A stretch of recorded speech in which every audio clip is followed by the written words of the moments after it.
Now you can see we have made the changes on the .NET side that we have replaced the namespaces. And now let's try with the get endpoint first. We are expecting some empty result. So as you can see, we have received the empty result from this Swagger, and now let's create a new product. So let's add a laptop as a product name, and let's give the price as 1 lakh, and let's try to save it or execute the endpoint. Now response body, you can see the laptop has been created, the product laptop has been created. Now let's create one more product that is called mobile, and now let's add a price that is 45,000. Now you can see the mobile has also has been created. Now let's create one more product that is called camera, and now add amount that is called 50,000. And now you can see the product camera is also being created. Now you can see we have made the changes on the .NET side that we have replaced the namespaces. And now let's try with the get endpoint first. We are expecting some empty result. So as you can see, we have received the empty result from this Swagger, and now let's create a new product. So let's add a laptop as a product name, and let's give the price as 1 lakh, and let's try to save it or execute the endpoint.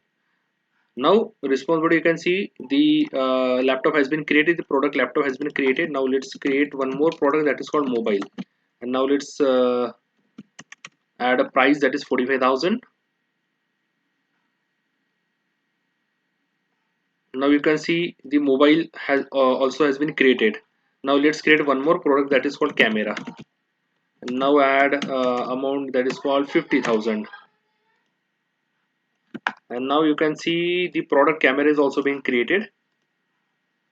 Now you can see we have made the changes on the .NET side that we have replaced the namespaces. And now let's try with the get endpoint first. We are expecting some empty result.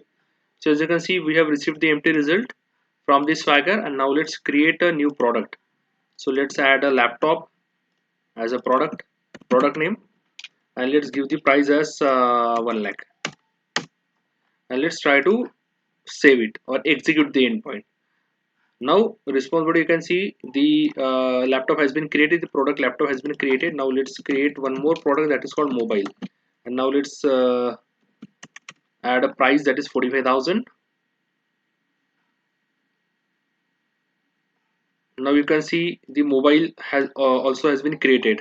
Now let's create one more product that is called camera, and now add amount that is called 50,000.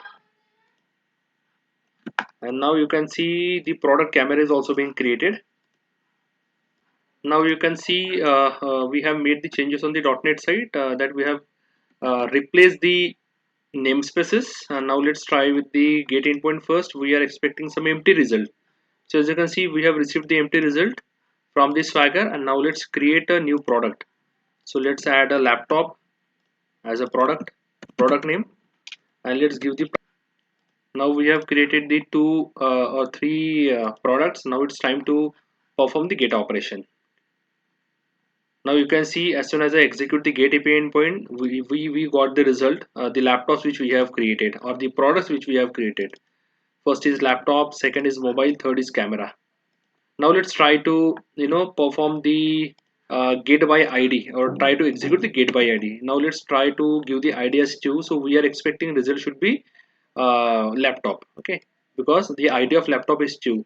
Similarly, if we go with ID 3, we are expecting mobile. The result should be mobile. So similarly, see the get by ID endpoint is also working as expected. Now let's try to execute the put endpoint. So in the put endpoint, as I mentioned, this endpoint is accepting two parameters. First is ID, second is the model body. So now let's update the mobile, the name, sorry, laptop. Now say the laptop hyphen HP, and the price also updated. We'll have to update the price, that is called 1,20,000. Okay, and now let's try to execute the put endpoint also. As you can see, we got the response header. Okay, now let's try the get endpoint, whether the laptop name and price is updated or not. You can see the name of the laptop is updated, that is laptop -HP, and the price is also updated. Okay, so this is how our get endpoint is also working. Let's try to execute the delete endpoint also. Let's try to delete the product laptop. So you can see the record has been deleted, and now let's check whether that record is actually deleted from the DB or not. Let's try to execute the get endpoint, and as you can see, the product laptop has been deleted from the database. So this is how our Swagger API is giving the response in terms of add, edit, update, delete. Okay. Now we'll see, we have added the fluent validation if you remember. So we'll see whether fluent validation is working perfectly or not. So let's try to add I have removed the name from the post endpoint. I have removed the name from the request body, and let's try to execute. So as you can see, we got the error that is name must not be empty. Now let's provide a name that is called laptop Dell, and let's try to remove the price, or let's try to give the price as 0.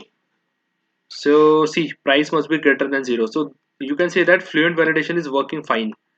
Now let's try to make empty both. Like I have given 0 as a price and empty as a name. Now let's see, name must not be empty, price must be greater than 0. So see, our fluent validation is also working perfectly. So this should be work in the put API endpoint also. Let's try to execute, let's say I have given the ID which is literally not exist, and let's make an empty as a name and price as a 0, and let's try.